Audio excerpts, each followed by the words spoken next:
going on and I needed to cry. Maybe. Phillip Richard, you are the definition of a gentleman, of generosity, and of chivalry. And for that, I have to thank Renee and Stephanie. Thank you for always being a true friend to me as well, and for letting me steal your girlfriend whenever I needed girl time. So, let's raise the first toast to Phillip and Audrey to a lifetime of happiness, and you're welcome, Phillip.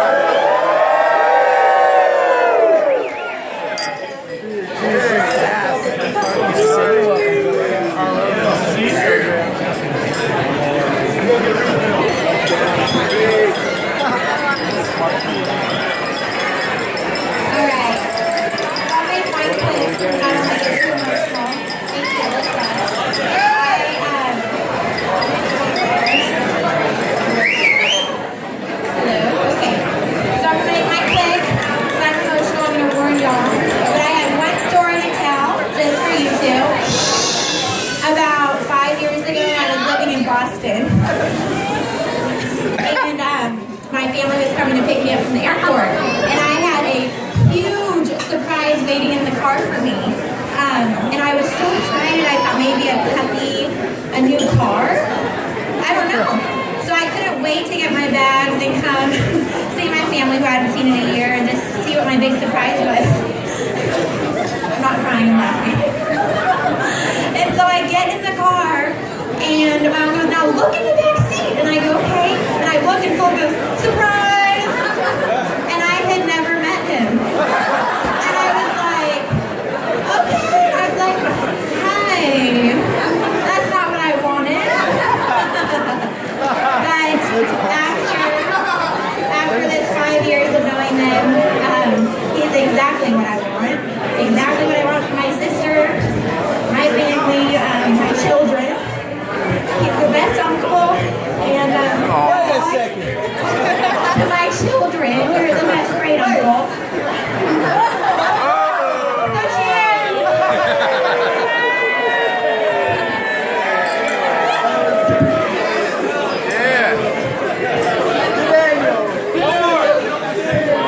Hey, everybody. Hold on, I got a lollipop. Alright, everyone, can you hear me in the back? Alright, yeah, people in the back say yeah! Hell yeah, alright. I'm Will, I'm one of Phil's groomsmen. Been a good friend for a while. What can I say about my best friend Phil? Or, more accurately, what can I say about my best friend Phil that won't piss off a room full of his closest friends and family? I've known Phil for a very long time now, since elementary school actually. Actually, back when your nickname was Smelly Philly Piss Pants. You remember that, Phil? No? We probably never said it in your face. Yeah, but even back then, I knew that Phil was a really special guy. Different, at least. Phil was the only 6-year-old I've ever met to this day whose sole aspiration in life was to be a 50-year-old retired man. Very strange. While other kids our age, aspired to be sports heroes like Michael Jordan or Peyton Manning, Phil chose to plaster his wall with posters of his heroes, Bob Saget and Ward Cleaver. I remember hearing a story about when Phil was going through puberty and he wouldn't come out of the bathroom. His parents kicked down the door expecting to see the worst, but instead found him fully clothed reading that week's Wall Street Journal. He's the only kid I know that's gotten a cease and desist order from the AARP. But despite our different life goals, me and Phil have remained friends for close to 17 years now, I think. Right, Phil?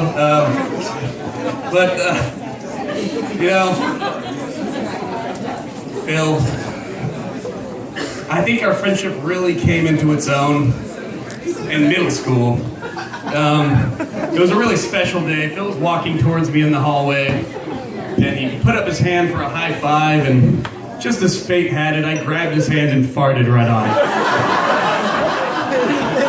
Juvenile, I know, but middle school Phil and middle school me just thought it was the tops, honestly. You know, Phil enjoyed it so much that he hasn't washed that hand to this day. We've been friends for a long time. We eventually became roommates in college, which was an interesting experience. By that time, Phil had been dating the wonderful Audrey for a long time. But for some reason, I hadn't met her. I don't know why. Maybe it was because Phil thought she'd try to steal our secret handshake or something. Which is ridiculous, Phil, because at that point, I was a grown adult. There's no way I would even think about farting on your girlfriend while she's awake.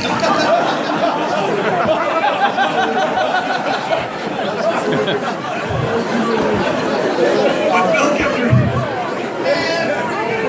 Hey, thanks, pal. Phil kept her a mystery, though, for the most part.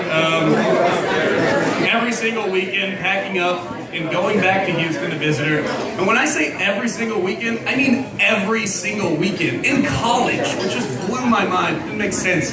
We would try to bribe him with beer and liquor and fun and friends. Oh, God. 1 second. Lollipops? But he just never, it's always the same thing. He always went home, and sometimes he would tempt us with a tantalizing maybe. Yeah, but it was, alas, when Friday rolled around, I'd be sitting on the porch waiting for him with a 30-pack of Keystone, waiting for him to come back and enjoy the spoils of having little responsibility. But, you know, it was always the same story. It'd be like, maybe next week, champ. He'd get in his car and drive away. I still remember the wafting sounds of NPR fading into the distance.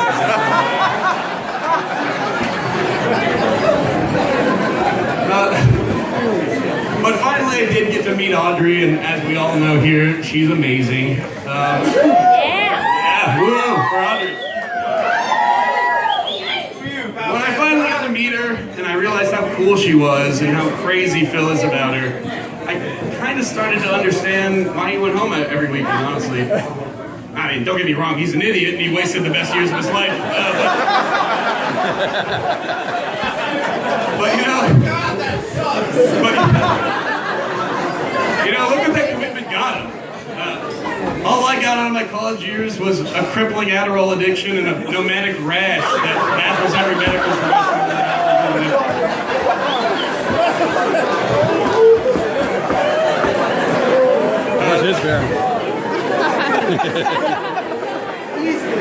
These two are absolutely perfect for each other, though, and Phil is crazy about this. Oh, God. He's crazy about this girl. I can speak firsthand as to how crazy he is about this girl. So much so that he demanded that there be no strippers at his bachelor party in New Orleans on Bourbon Street, where strippers are born and raised. Like, that's ridiculous. It baffles me. That's like demanding that there be no webbed toes at a Richard family reunion.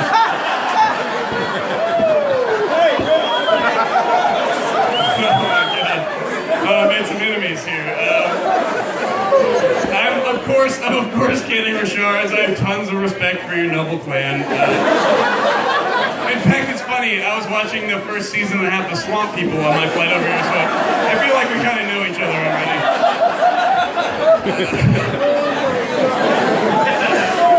But Phil ended up being right, as always, about that whole stripper thing, because when we inevitably ignored his demands, it ended up being a disaster. Did you guys know that you're supposed to put the stripper in after you bake the cake? Who knew? Live and learn. But Phil and Audrey, honestly, I'm so happy for you guys, and you're two of my best friends in the world, and I hope to be learning, living, and laughing with you guys for many years to come. So here's to the happy couple.